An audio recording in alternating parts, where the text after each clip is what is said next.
So, it's the new year, 2017, and everyone keeps talking about how weird, insane, horrible 2016 was. And I can relate. 2016 has been the weirdest, most insane, most horrible year for me. I don't know, okay? It's really, really, really difficult to explain what 2016 was for me in just one sentence. That's why I felt like, even though I'm not a big fan of those reflecting videos, and like, I never set myself any New Year's resolutions as well, like, not real ones. I never sit down and say, right, here's the list, this is what I want to reach, and I'm never serious about it, because I'm one of those fun people that believe that you can change things at any point. You don't have to wait until a new year starts, and basically New Year just means a different date. I mean, I'm not going to set myself any resolutions, but nevertheless, every year, every like New Year's, when it's like midnight, I always think of what the year has been like. Obviously, I think, where have I been this time last year, and I immediately also inevitably think about where I want to be this time next year. And it's just a process, I guess, that I go through. So I thought I would document it, and since 2016 was so crazy and also important in my life, I felt like just reflecting on it and talking about it in a video would be quite nice for me personally to look back on. So here we are. Yes. So I'm gonna split this video into two parts just to make it a bit more structured and, I don't know, make it a bit more coherent, I think, if that is even possible. What has changed and what I've learned from that. So what has changed? Well, in the beginning of 2016, I knew that 2016 a lot would change. I didn't necessarily know what exactly, but I knew a lot would change, and that is why 2016 was just ugh. I started the year knowing that I would graduate, and I knew that I would no longer go to school, obviously, and I knew that I would hopefully move to London. So that would also mean I would move away from home for the first time. What I didn't know was what it would be like, what exactly I'd be doing, and all these kinds of things. It was just blank. For the first time in my life, a year was just blank. And that was exciting, yet also scary. And if I could go back and tell myself what happened in 2016, oh my god, I don't think I would have believed that at that point of time. Most of the things happened. I graduated, moved away from home for the first time, I moved to a different country, and then moved to my favorite city in the whole wide world and get to live here, which is insane. And that also meant meeting a lot of new people, making friendships, losing friendships because those people moved away again, like meeting people for a month and they become a part of like your life and then they move away, because I, for myself, have a lot of friends that are also here to spend a year abroad, and obviously that year doesn't necessarily end when your year ends, so you meet a lot of people and then they disappear again, and it's just not a constant like thing in your life, and it's really different. You set up like a home away from home, if that makes any sense, and noticing how you become more independent through that is also very interesting. So that happened, and then the thing that has shaped me the most and had the most impact on me this year is definitely that my dad died. And I don't feel really comfortable talking about it in a video, not because I don't want to share it, just because it's still a really like fresh thing to happen. Like, it still feels like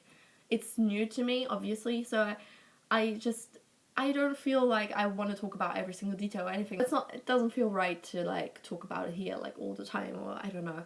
Obviously that's a thing that I still like deal with every day, and that has changed everything. If someone dies that was very, very, very close to you, it will change your whole life. It will, and yeah, that's a thing that just stayed with me and will forever stay with me, and this is, yeah. So that's also like the biggest reason why 2016 has just been a year for me that will always stand out next to all the other years, I guess. So what I've learned from all of that though is that even if your biggest fear comes true, even if the thing that you fear the most happens and becomes reality, you'll live through it. you'll continue living, even if you don't want to. You'll have to keep existing, I guess, until it gets better and until it gets easier. And for me, it was weirdly easier in the beginning than it is, for example, now. I feel like now I'm more realizing what has changed than in the beginning, but still, I'm living through it. I exist every day and I do my things that I have to do every day, and life continues. Some days it'll be harder, some days it'll be easier, and some days you'll feel like it won't really work out and you won't really, you know, be able to deal with it, but you will. Somehow you will, and it's crazy to me, but people are much, much stronger than they think they are. Like for myself, I was able to deal with a lot more things that I would think that I would ever be able to. I'm less scared of taking risks because I just see that big things can happen and everything can change, and somewhat it will still be somewhat alright, or just continue somehow, at least. And talking about pain is horrible. No one wants to be in pain, but it's necessary. If something bad happens to you, you just need to acknowledge that there is pain, and it's so important. If you feel shit because of something, if something horrible happened to you and you need to process it, you need to process it.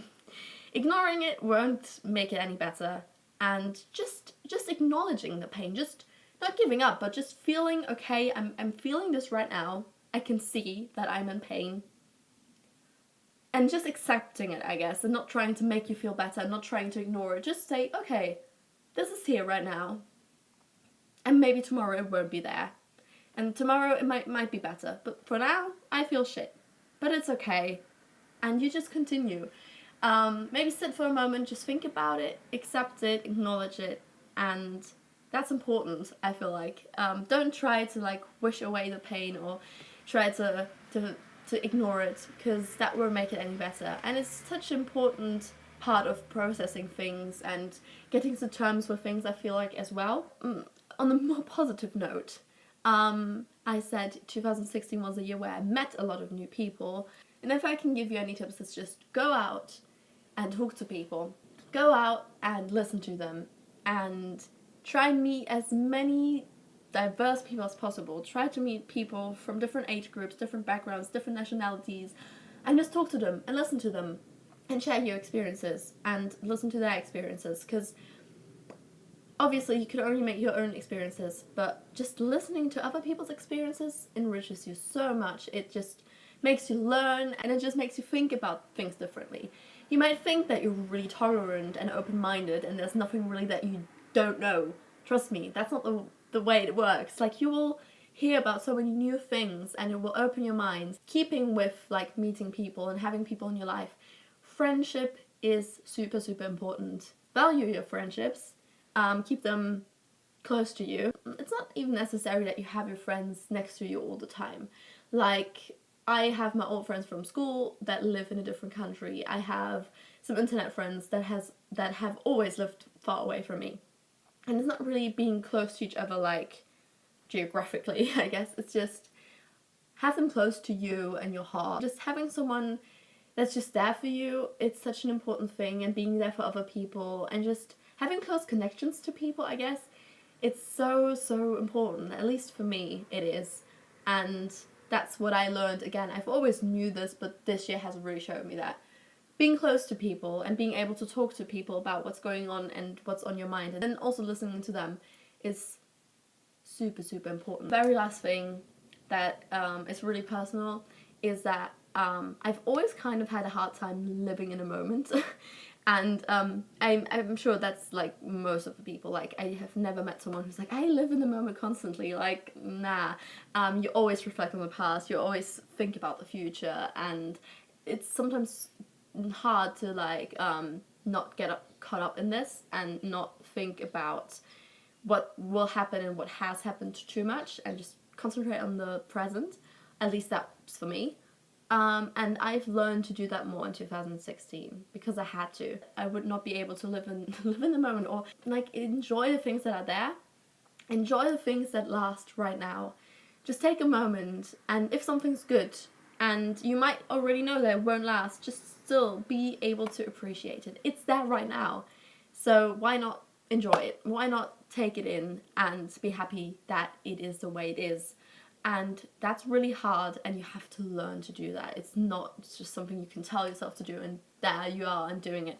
It's really hard to appreciate the things when they're there and to not think about too much about the future or the past. But I feel like I've been getting there. Like, I'm not there yet, quite there yet, and I think you'll always think about the past and the future. You won't be able to always live in the moment, that's impossible.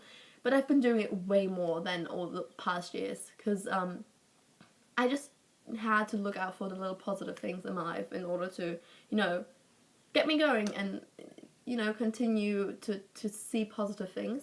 And it's not always easy, and I won't lie, sometimes you just sit there and you're like, I don't see it. More things that can just be really enjoyable for the moment, and looking out for them helps.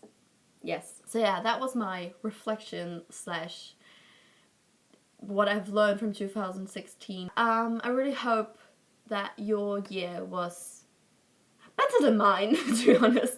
I really hope that you can take something from 2016 and that you can start in good 2017, that you feel positive about it. I hope you feel positive about the new year, and I really wish that a lot of good things will happen to you, and I will hopefully see my next video. Bye!